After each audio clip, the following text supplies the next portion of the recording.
Today is the 24th of April 2019. I remember when it was 1,000 days till Avengers 4 and it was called Infinity War Part 2, but today we're going to see... In less than 12 hours, we're going to see Endgame. Endgame. Welcome to the Geekly. My name is Jules. I'm Lex. Today we're going to talk to you about Arrow, Flash, Supergirl, Legends of Tomorrow, Doom Patrol, Game of Thrones, and the Twilight Zone. Yeah, it's a really jam-packed episode today. It's a packed show, yeah. Anything you want to talk about before we start? Not much is going on besides, it's in-game week. Yeah, I've been, not on Twitter at all because there are spoilers out there in the world. I've been reading the kind of, non-spoiler reactions to it, and everybody's, really, really loving it so far. So. Yeah, looking forward to seeing it at midnight tonight. We had some t-shirts go live this week, so if you want to buy, if you want to get a t-shirt, they're available to people who are patrons on our Patreon at $5 and above. Did a poll as well. What was your original Kanto starter? And Charmander was the most popular. I think you're lying though, to be honest. I think you're the secret Squirtle people. You could learn Surf with Squirtle and just be able to navigate your way around. Great against the Fire Gym, great against Brock's Gym. Let's kick off with The Flash, which we just watched. Episode 19 of the season, I think, and it was an episode where we've got the Eobard Thawne story, we've got Cicada still, and it was about Caitlyn's family. Do you think that's the right time to have an episode like this? No. No. The Caitlyn storyline was just kind of... the sole purpose of it was to kind of touch Barry in the fields and be like, oh no, I shouldn't have sent Nora away. When really everybody is overreacting to him sending her back to her own time. Iris is I didn't even get to say goodbye, and it's bitch, you raised the girl. Everybody's still pissed off at Sherlock for figuring it out, and it's why are you mad at him? You guys are all supposed to be detectives, and he's the only one who picked things up and thought, hey, something fishy's going on here, and they're pissed because Nora betrayed them. Yeah, episode 6 in the season was called The Icicle Cometh. This could have been episode 7. It could have been an Icicle two-parter, and this could have been episode 19, a proper episode about kind of the Eobard Thawne. And I agree with you. My thoughts about Iris, my thoughts about Barry, my thoughts about Nora, my thoughts about Thawne, they're all incongruous to what the show is trying to tell me at the moment. Barry, I would say, was right to kind of get Nora away because she's just an absolute troublemaker. Well, and it's about time. She's been living in the past now for a year. God knows what she's actually done to the timeline, and she's now referring to 2019 as home. Yeah. She's kind of overstayed her welcome. She needs to go back to her own time and kind of live her life. Kind of confrontation we had this week between Barry and Iris. She's saying, why didn't you talk to me? We should have made the decision together. And then she goes all the way to the future to meet Eobard Thawne and comes back and she's like, yeah, you're right, Thawne's poison. We need to get him away from Nora as soon as possible. And the kind of tension between the two of them, Nora could have written herself out of creation. They may have not even conceived her, because it's probably, her being conceived is probably due pretty much any time now. And Iris is I want to go and talk to Thawne myself. Her and Dibney go. She's kind of accidentally turned Nora into a supervillain. The final scene, her eyes glowing red like Supergirl when she's just... I have to say, Nora needed the smallest nudge to go into supervillain territory. Her dad got mad at her for conspiring with an evil villain who's on death row. Yeah. And that turned her into a supervillain. It's kind of the problem I've had with Nora this whole season. Her emotional maturity is that of an 8-year-old. Yeah. And nobody seems to, think that's wrong. Everybody's oh, poor Nora, we need to take care of Nora. And it's no, she's acting irrationally, very immaturely. She has, these mood swings all over the place. She sulks around. She gets pissed off because, Barry had every right to be as angry with her as he was, and the fact that nobody else was angry with her I thought was kind of weird. Yeah, very weird. Do we think now that Nora is becoming, in last week's episode they were going through I think she was in the Flash Museum and it said nameless female speedster, Flash defeats nameless female speedster. She had some kind of purple around her, as far as I recall. Is this what Nora's happening to Nora? I think that's where they're going with it, but they haven't done the proper development with Nora. Yeah. She's not even a three-dimensional character, and then they're kind of cobbling in this supervillain thing. Yeah, so we've got 3 episodes left. Cicada's still, impossibly still around. It's a different Cicada, but the Cicada story lingers on. We've got the Eobard Thawne. Is he going to somehow not die on death death row. What, he must have like 5 minutes left till he gets something like electrocuted to death or something. It's been like the longest 10 minutes in history. Yeah, and now Nora's kind of a supervillain, and that's where we find ourselves with 3 episodes to go, and Barry and Iris are as good as ever, cracking jokes. Yeah, it's just weird. It's felt so kind of mishmash this whole season. Yeah, I don't know. Yeah, it seems like maybe in the writers' room there are like 3 dominant personalities, and they're all sort of vying for what they want to have happen. I thought you were going to say there were like cliques within it, and they've all got their own idea of what the season should be, and it's just they keep getting like the episodes here and there to like tell their story into what is so kind of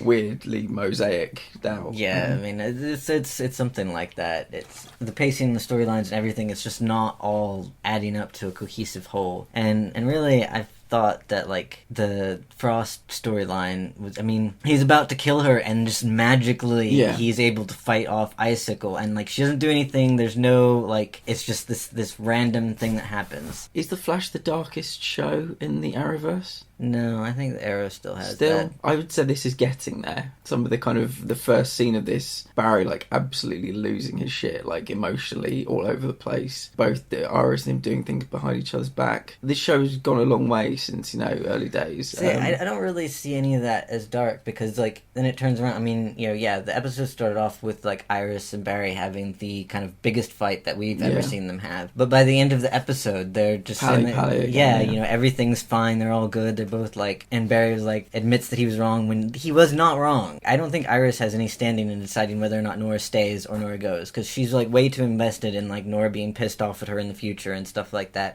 Beyond the fact that she actually gets to see Nora in the future, whereas Barry doesn't. He's the one who's never going to see her again, and Iris is kind of making it all about her. The emotions of the Flash series aren't grown up enough to make it a truly dark show. It's a very adolescent atmosphere, and the character motivations are kind of at that level. There's not really anything deeper or more complex about it. So I don't think Flash will ever be the darkest show on the Arrowverse. Yeah, interesting thoughts. Do you want to move on to Supergirl? I've got to ask you a question. Is James going to become Superman? He had a kind of Man of Steel. He can look really far into the distance. He talks to his sister about being able to hear really well, or maybe those the other way around. He can, squeeze metal with his bare hands. Is he going to become a Superman on this show? Is the next episode him going to suddenly start flying about? I think it would be really boring if they did that. Yeah. I mean, we've talked a bit about, the problem with the super family is that they are kind of unbeatable. They can take on anything, and having opponents that are able to match them is kind of a challenge. And I think if they throw another kind of super person in there, it's just gonna be more of the same. I mean, they could be going that way because they've basically taken Supergirl off the board again, so maybe they feel like they need somebody to step in and fill that void. But I think if they do that, that's just kind of redundant, and we've been there already. Because I mean, like, it would be very similar to the storyline around Monel like learning how to be a hero with his powers. I mean, a little bit different because James is already Guardian, but still, he's got the PTSD thing to deal with, he's got the new powers thing to deal with, so I kind of feel like we've been there before. Yeah, I kind of think he's going to become some kind of powered hero. Flying, we'll see in the next couple of episodes if that comes in, but do you think he's going to kill Lex? Maybe eventually. I mean, it'd be very short-sighted if they introduced Lex to kill him off very quickly. He keeps having these kind of flashbacks, and every time he sees him on the TV, he's having these negative reactions. I just wonder whether he's being given these powers to... Kara would never do it, because she's a red cape. I just wonder if James might get these powers and suddenly think, let's get the worst guy off the board. I don't really think it's in his character as presented in this TV show. He's kind of very sort of diplomatic, and even when Ben Lockwood, James is saying, we have to present both sides of the story and be equitable and stuff. His character doesn't seem like the kind of character who'd just be like, I'm going to kill this guy. I honestly don't think anybody on Supergirl is kind of at that level. It's not where the show goes. We talked about Supergirl having like so few weaknesses, and guess what? Lena gave her a kryptonite shield, so she's now like got no weaknesses. It didn't last particularly long, but that is such a problematic element to invite into this show. The idea that the reason I kind of don't really get on with Superman, Supergirl as ideas is that they are so difficult to beat. They are so overpowered. They rarely come up against people that can actually defeat them. And to have a kryptonite shield, just it takes that idea even further. What did you make of it when she sort of whipped it out? I kind of forgot about it. Like, I remember Lena giving it to her, and then I just kind of forgot about it, because later on when she's with Otis, like, she's having kind of a reaction to the kryptonite and the shield isn't working. It wasn't a really very significant plot point. It was kind of probably something somebody thought about, and then it didn't actually reach fruition. I kind of want the supers to have more vulnerabilities. I want them to be kind of more challenged more often by people, because it kind of makes them for quite bland viewing. Yeah, it does, because I mean, Supergirl always wins, basically. I mean, if you think about the 4 shows, and I mean, you know, you've got the Flash, who cannot catch a bad guy to save their lives. Arrow's kind of hit and miss on, you know, they have their wins, they have their loses. Yeah. Legends usually get their goal eventually with a lot of improvisation. I mean, but Supergirl always wins, and that is very boring after a while. Like, it's nice to see her struggle, and I'm actually looking forward to more Kara and less Supergirl, and seeing how she deals with that, because they're too powerful. I mean, you think about, like, kind of similar superheroes like Wonder Woman or Thor, who are like these really sort of infinitely powerful beings, but like the difference is with Thor and Wonder Woman, they have kind of a pantheon of people who have equal powers to them to go up against, and Superman and Supergirl don't have that. I mean, like, their biggest villain is Lex, and he's just basically a really smart guy. I mean, granted, he has superpowers now, but I mean, it doesn't help when they match them up with people like Ben Lockwood. I think that's what my problems were at the beginning of the season. But yeah, kryptonite shield, God's sake, get as far away from this show as you possibly can. I really wasn't really overly impressed with any of the Arrowverse shows this week. No, I don't think I was either. The Arrow, we kind of went back to like the 2040 scenes. Still are back to feeling really disconnected from what's happening in the present. We had kind of like a brief window where they seemed to be in sync and seemed to be going somewhere, and now they're kind of doing disparate things again. My issues with Arrow this week were the fact that, you know, this week in Game of Thrones we got payoffs for kind of family and friend scenarios we've been waiting like half a decade for, and, you know, 5-6 years. And in an episode of Arrow, suddenly John's got a stepdad, blames him for his dad's death. They haven't spoken in years. We're just like given this history lesson. It's just rammed down our throats. It's been a long time since we've had oh look, Malcolm Merlyn, pow, like, you know, him appearing out of nowhere. We kind of had it a little bit with Sarah, but that's the Arrowverse. It's kind of knee jerk. You get these kind of history lessons, and we're kind of being told to just accept these ideas and kind of get on with it. And yeah, I just didn't really care. Yeah, I mean, I had high hopes from it when I saw that it was called Spartan. I was like, oh great, we're gonna get like a Diggle episode. It's been forever since we had a good Diggle episode, and it really was just kind of a letdown. Just the setup was really obvious. It was really heavy-handed, and I think most of the episode was like that. Like, there wasn't a lot of subtlety or nuance to it. We didn't really get to see John at his best, or really learn anything new and significant about him, except for like the potential tie-in to him being Green Lantern on another Earth. Which, I mean, that was kind of the only really interesting talking point of the whole show. The fact that his stepdad's surname was Stewart, and John Stewart. I mean, I'd watch that. That'd be amazing. Yeah. And there was this one moment where he was stood in front of this loads of like green lights on the wall, just John, just outlined by that. In the crossover, when Flash from Earth 90 came along, was like, John, you're not wearing your ring. That was awesome, but this is just something else. I mean, it's kind of disappointing though, because the actor said that like he's leaving the Arrowverse after either this season or next season. So I mean, we're not going to get a John Diggle as the Green Lantern show. As good as that would be, I mean, I would totally watch that. Felicity talking with her like employee about how good the Archer program is, how it could change the world. Fucking terrifies me. Every time they mention it, I'm just like, no, destroy it. Yeah, it's insane. She's like, yeah, this is amazing, could change the world. And her amazing security failed again. I think it's failed like, 10 times this season. It fails every time somebody challenges it. And some dude just walks in and takes it. Mate. It's on a tablet, just sitting on a table. I mean, it's your only copy of this super advanced AI system that can track down anybody in the world with their DNA, and you just have it on a tablet lying around for anybody to pick up. It's just idiotic. Yeah, absolutely idiotic. And why you would make something like that and not think, oh, somebody's going to use this for something really bad. Yeah. The other point, Amiko, when she was flanked by her kind of cronies, don't tell me those aren't League of Assassins leftover costumes. There's like the standard secret ninja outfit that like everybody agrees upon. You know, Yeah, they've all got the hoods. It's all like black leather. They are identical. It's disappointing. Should we move on to Legends? Yeah, so Nate and Ray have an adventure, which I was just saying last week. I really wanted them to go on an adventure again. But this, I cannot get behind this magical creature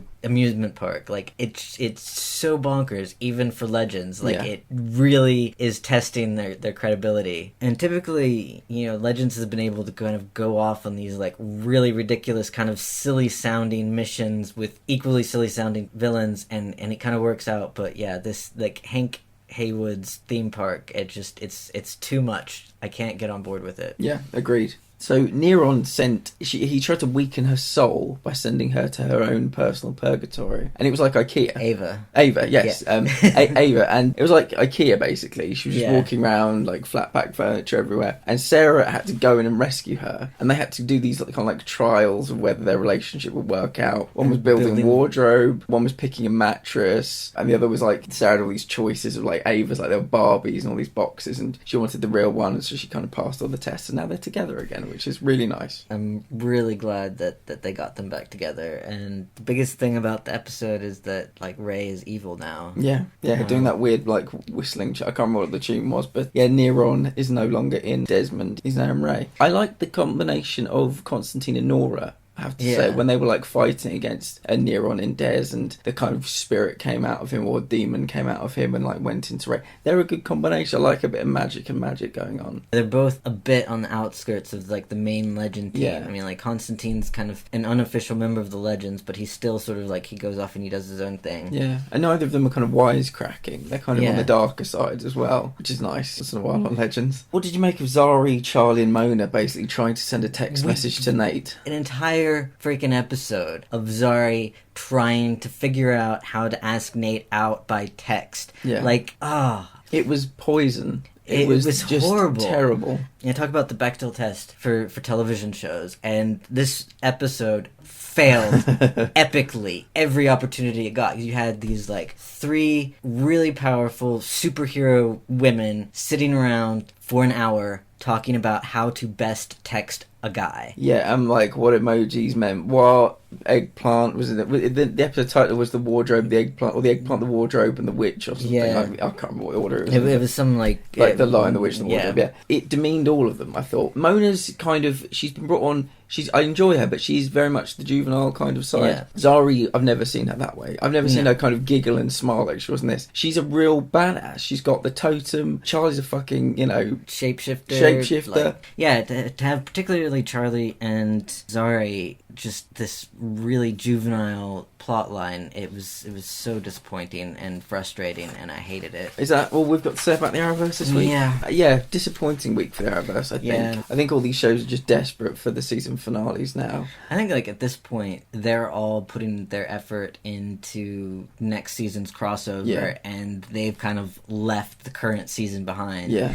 And it shows. Yeah, absolutely shows. I wonder if maybe 4 shows are just too much. We're not including Black Lightning. Maybe they should kind of like get resources down to 3 shows. It might just benefit them all. It's worked in the past with 4 shows. I think they're just kind of, Arrow's ending, so their focus is on the last season of Arrow. We've got the Crisis of Infinite Earths crossover in December, and I think that's where the show's crew is kind of at, and they're not really paying that much attention to what they're doing now. And you're right, it shows.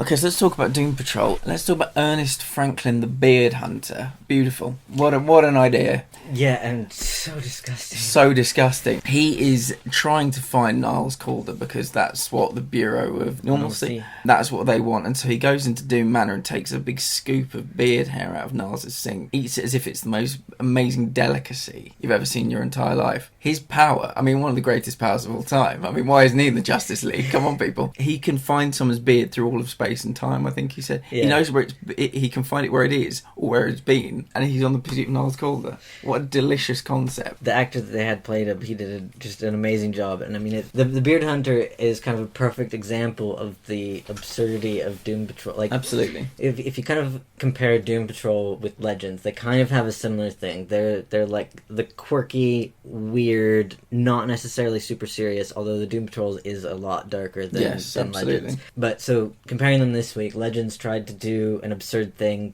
and they did it badly. Doom Patrol did an absurd thing, and they did it well. Yeah, I think the Beard Hunter, correct me if I'm wrong, I would say it was like if Deathstroke was cast with Kevin James. It was that kind of... He was in a supermarket and basically this FBI agent or something said, right, you're activated. Like he's a sleeper cell. It was beautiful. He's kind of like a bumbling, socially awkward, slightly overweight, very peculiar guy. I think he lives in like his mum's basement or something like that. And they're basically like, you're activated. We're looking for this guy, Niles Calder. And he does the whole like montage of like putting his equipment on and stuff like that. He needs his mum to help him put on his like really tight trousers, and he just descended on Doom Manor. It's worth pointing out this is like the other side of last week's episode. They're happening at the same time because we see Larry, we see Robot Man, and we see Jane all like in the position of like the energy, like doing the thing with their heads. So this is like how the other half live for that moment. I think Rita and Cyborg make a good pair because they're the two most boring characters. When you said they make a good pair, I was about to slap you around the mouth. It's very difficult, I have to admit. I want to like everybody in this show, and I want, because it's really engaging. I do enjoy the show, but I'm kind of over Cyborg, I've got to be honest. Rita's good, but not with Cyborg. Cyborg is kind of the same thing every week. He doesn't, the other characters are learning things about themselves. They're on different missions. Like Larry's trying to work out some sort of balance with the negative energy. Jane's got her like various personalities and coping with them, and the fact that Niles wanted to send her to the school. Yeah, the school with the original Doom Patrol. Cliff's got his whole thing with his daughter and kind of projecting that onto Jane. Cyborg is just, he hasn't moved an inch since he came onto the show. Like, he's in exactly the same place he was when we first saw him. And, I mean, Rita's made a few kind of little steps, but for the most part, like, again, they haven't really done anything with her. And you know what's curious? Both of them were being tantalised with ideas from their past that are really interesting. Like,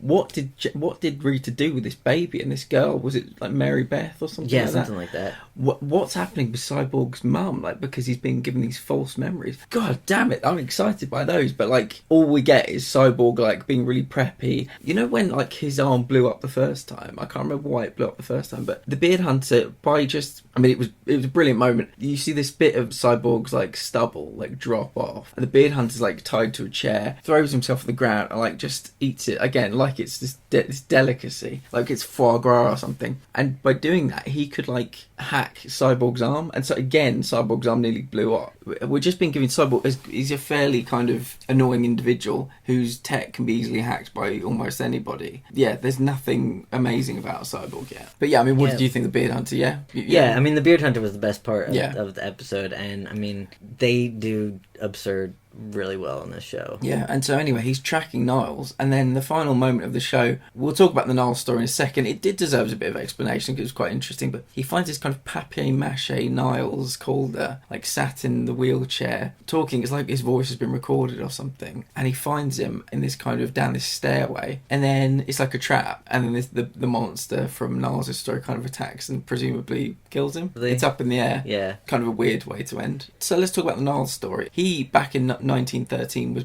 working for the Bureau of Oddity, who over the course of the 3 years between 13 and 16 became the Bureau of Normalcy. And the only change that meant was that they now don't just track, but they track and kill. They used to, like, track oddities and capture them, and, like, I don't know, it made it sound like they had kind of like a zoo or a menagerie of weird things. Maybe they're for Hank's theme park. Maybe, yeah.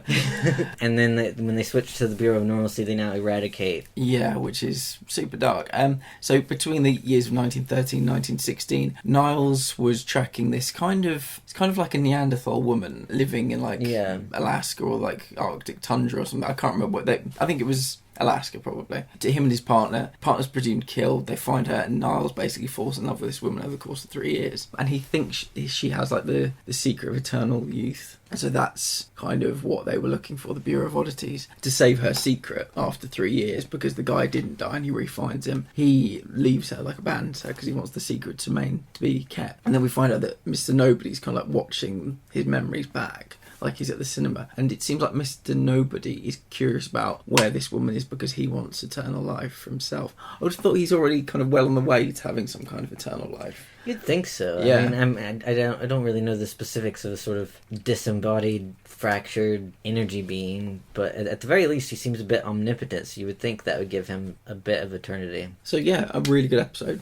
It's probably not my favorite episode of the season, but Doom Patrol is pretty reliable. Yeah. I mean, you've got a great cast, you've got great writers, got a great production team. Yeah, not every episode is absolutely amazing, but I mean, it's all kind of decent quality stuff. For probably the first 2/3 of this episode of The Twilight Zone, I thought it was going to be my favorite one of the season. It looked like everything was there to make it really great and really interesting. You had Greg Kinnear playing this sort of good old boy up the holler sheriff, kind of running things, and Stephen Yeun, which he's from The Walking Dead, plays a traveler who's basically a tourist. And he wants to get pardoned by the sheriff because it's apparently this big thing. Yeah, I thought it was going to be really interesting, and then at the end they kind of just threw in aliens and finished it, and it was just a little underwhelming. Yeah, I think there were kind of two big concepts that are at play here. The idea of what is a lie, and a lie is only something you don't kind of accept. And he'd been telling lies the entire time, a traveller, since he arrived. Everything out of his mouth was a lie. Yuka called him out on his nothing but lies. He admitted it was nothing but lies. But then he said to her something that she took in because obviously she wanted to take it in. It was the idea that her boss, Elaine Pendleton, had been collaborating with the Russians. And so at that moment, that's all it took for her to kind of go out holding a shotgun against Lane. Presumably because he reacted and went. I mean, it was like she said. Yeah. Because you're here, it means it was true. Yeah. I think it was the idea of fake news. A lie is what we perceive to be a lie, and then if we hear something that isn't true, but we think, oh, that could be true, we just accept it. I thought it was very much kind of focused on the themes of colonization. Yeah. I said there were two big themes. Okay. Yeah. Talk about colonization. Yeah. Well, I mean, to start off with, you have the sergeant Yuka Magoyak, who's Inuit, and the show starts off with her and her brother kind of discussing Christmas and American holidays like that, and you get the kind of background that the kind of white colonizers have come in and taken over their land and changed their names, and there's conflict between Yuka and her brother because he sort of feels like she's abandoned their heritage and kind of joined the white man by following Pendleton. And then with the traveler, it's another instance of colonization happening, except this time it's humans who are being colonized and sort of shunted aside by aliens.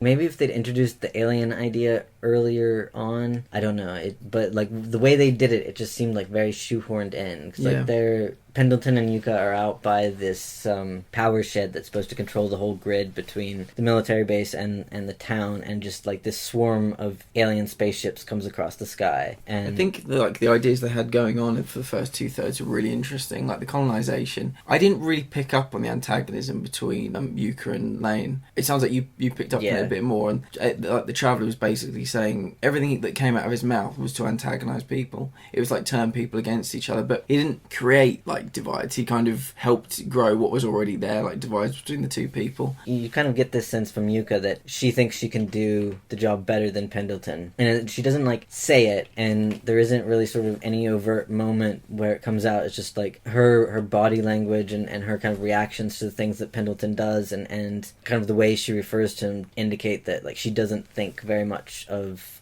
this guy. It was almost my favorite episode of the season. They just didn't end it well. Yeah, I mean, just stick with those two issues. I think they're strong issues, and the idea of the aliens was brought in just literally the 11th hour. It just felt a bit strange. And they were doubling down on the colonialization aspect, but just one step too far, I think. It would have been fine to just deal with the white colonizer versus the Inuit population, and I mean, and Yuka was kind of in an interesting position to explore that because she was kind of part of both worlds. Talk about Game of Thrones. This was forget episode 1, this was episode 1 for me. This was fan service, momentum, just all told really well. And I think this episode's basically the story of Brienne and Jaime, who have been Brienne. through. Yeah, she is. I think she's now my favorite character. Tyrion was my favorite for a while, but Brienne is just awesome. I mean, they've been through so much together, her and Jaime. And he looks down, sees her on the battlefield, and he says, I can't fight as well as I used to, but I would just be so proud to fight for you and presumably die for you on the battleground under your command. And she's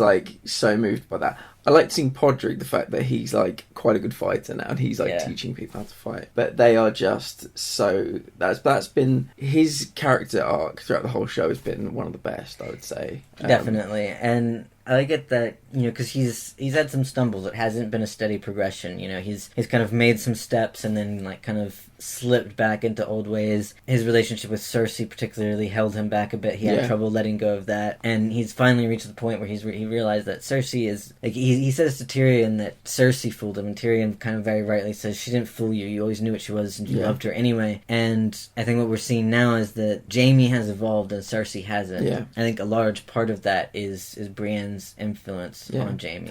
Let's talk about the first scene. Straight in, no preamble. Jaime's basically standing just where Littlefinger was when he was having his trial in Winterfell in the kind of banquet hall. And he just said, doesn't apologise. He's like, I did it for my family. Killed your father for my family. We're at war. That's why Ned Stark, like I did what I did to Ned Stark. To kind of take them as I am kind of thing. I just like that Brienne basically, the bond that Sansa and Brienne have. Sansa would trust Bran with her life, and Bran basically says, Lady Sansa, you trust me, you trusted me to do this, you trusted me to do that. I trust this man, like I vouch for this man. And so just the two of them again, just Bran and Jaime, just beautiful. The one problem I have with that is Dany's kind of reaction to Jaime. I really feel like somebody needs to sit her down and explain specifically why her father was killed. Yes. I think people have told her this, but the amount of outrage she gets over the fact that I don't think she knows the truth. I don't think she does either. No, you're talking about like the bath scene between Bran and Jaime, where he told her everything about the wildfire. Sorry. Yeah, she needs nobody really knows that except for Jaime and Brienne. But everybody knows that he was a very cruel and crazy king. And honestly, I think if Dany knew him, she would kill him. And so her kind of outrage, her standing there kind of being so upset that he murdered her father, that she never knew, by the way. Who was referred to as the Mad King. Yeah, his catchphrase was "burn them all." And that nobody in there kind of said, "Oh, Danny, can we just quickly tell you this thing that happened?" Carrying on with Bran and Jaime Vidal, a group of people sat round a fire. Is this where when Tyrion says we've all fought the Starks at some point? Now here we are kind of defending Winterfell. So Davos is there, Tyrion's there, Jaime's there, Tormund's there, Brienne's there, Podrick's there. I think that's it. That's it. And just Tyrion is referring to was Cersei, and he calls her Sir Brienne, which I presume means knight. Yeah, I just obviously think of SIR, but this is SER, isn't it? And then he basically says, "Oh, sorry, you're not a knight, are you?" And she's like, "No, it's fine. I'm not bitter about it at all." This is my favorite moment of the whole episode. This could be one of the greatest scenes in the entire show. It was emotionally astonishing. It was so beautiful the whole way through. They're sitting around and Tormund is kind of legitimately why aren't you a knight? I don't understand this. I would knight you 10 times over, I think he said. I love Tormund. At this stage of Game of Thrones, he is such a necessary part of it because it is so tense and so stressful, and then you just have him come out with these my eyes have always been blue. Him and Beric, when they were on Eastwatch and that wall went down, I was fucking terrified, and I'm just so glad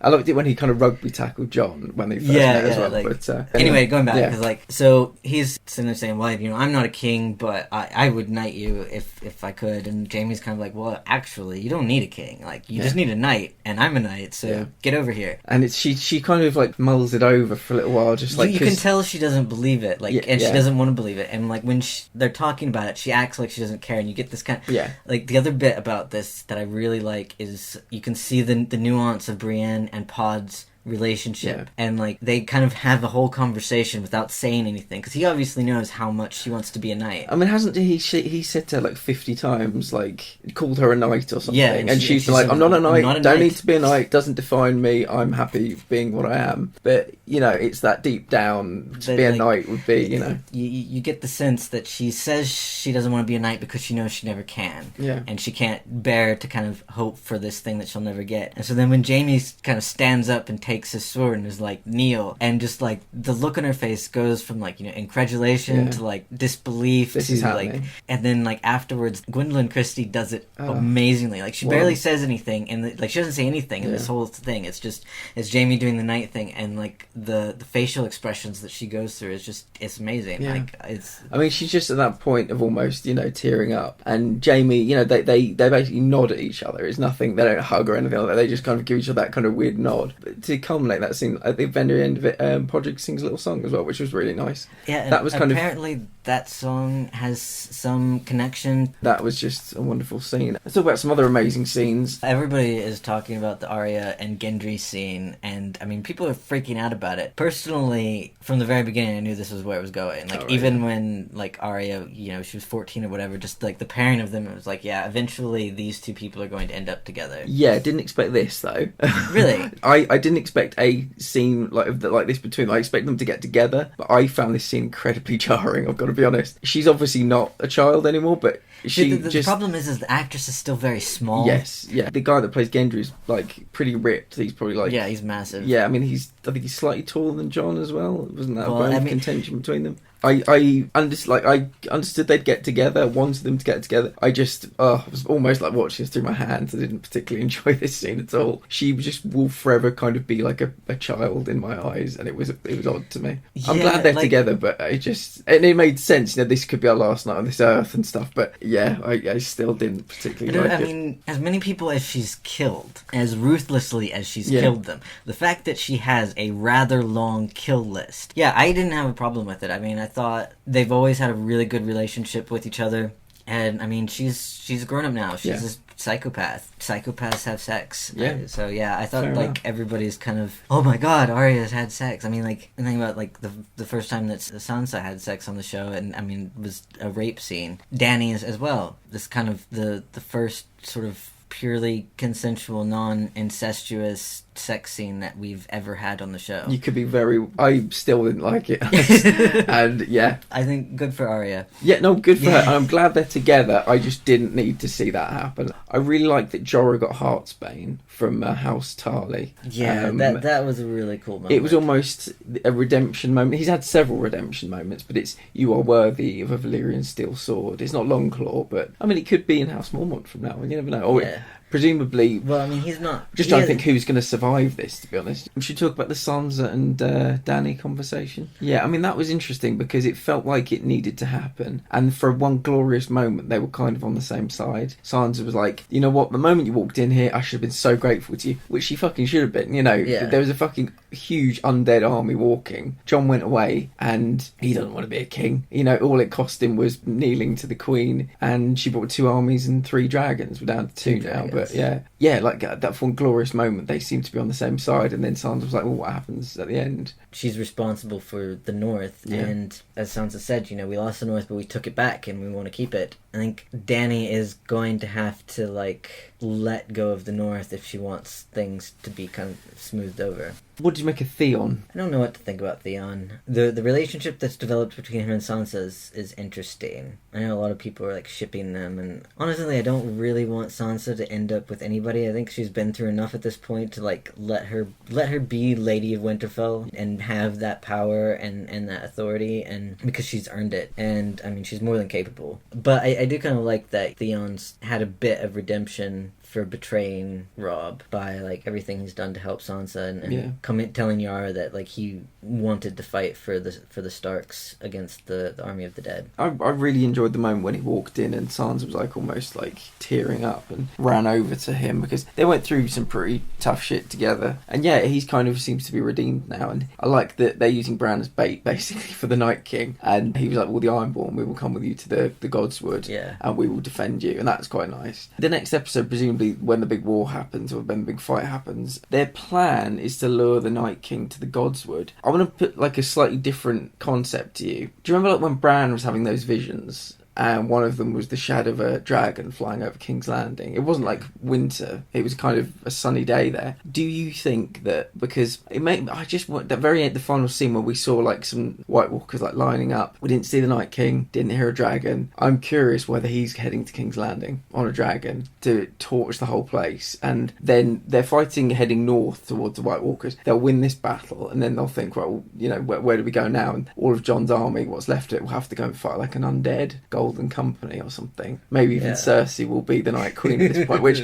I called a long time ago, and I really still want to happen. I just wonder whether Bran, he sees things, but I don't know, he's maybe not quite good at interpreting it yet. I think he's quite good at interpreting what he sees, but we don't know what his motivations are. And I think like that probably comes with being able to see everything, is that he has kind of a more objective perspective on things. And like, you know, he says to Jaime, what makes you think there's going to be an afterwards? I could kind of see Bran, you know, knowing things and keeping it back for various reasons. You know, like Jaime asks him why he didn't tell everyone that Jaime's the one that pushed him out of the window. And Bran is like, well, right now we need them to not want to kill you. Yeah, so be unified right now. But you'd think he would have counselled Sam against telling Jon that he's Aegon Targaryen if we're trying to keep everybody kind of unified. Because obviously Jon goes to Dany, he's like, and that's a big problem. That's a big problem. She didn't enjoy that at all. But yeah, no, I agree. Like, it's interesting, and I think, that's why he's kind of trying to maintain the status quo with Jaime, but I think Bran has a strategy and a plan, and nobody's going to know what it is until it comes to fruition, and he's just sort of back there moving different pieces around and telling people different things. Yeah.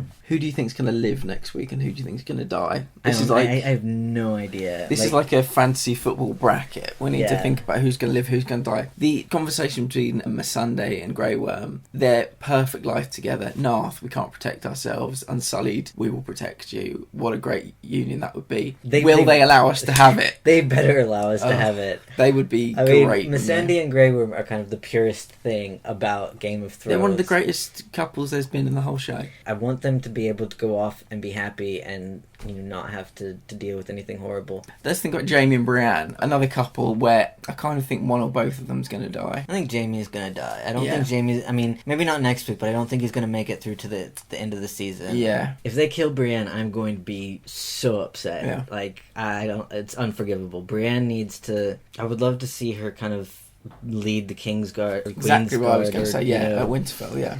Jaime... I think he will die, but he will kind of gain kind of redemption. His name will be written in the book. I can see him, like, sacrificing himself, maybe sacrificing himself for Brienne or something like that. Yeah, I just feel like he has to die. Really enjoy the character, but sometimes it just has to happen. We kind of know that there's a very limited number of happy endings we can get in this show, and I don't think Jaime's...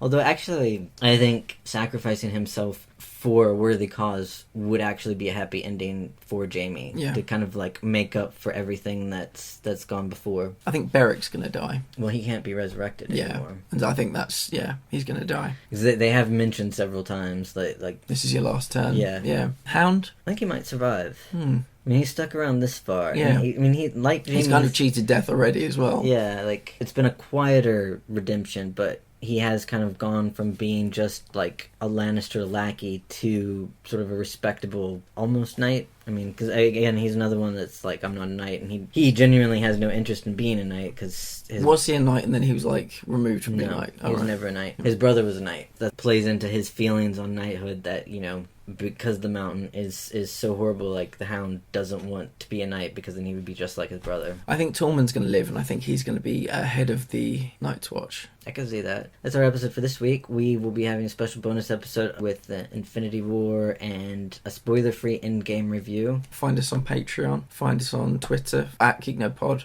Facebook /The Geekly. And Patreon, it's /GeekNerd. /GeekNerd. And I've got t-shirts, so...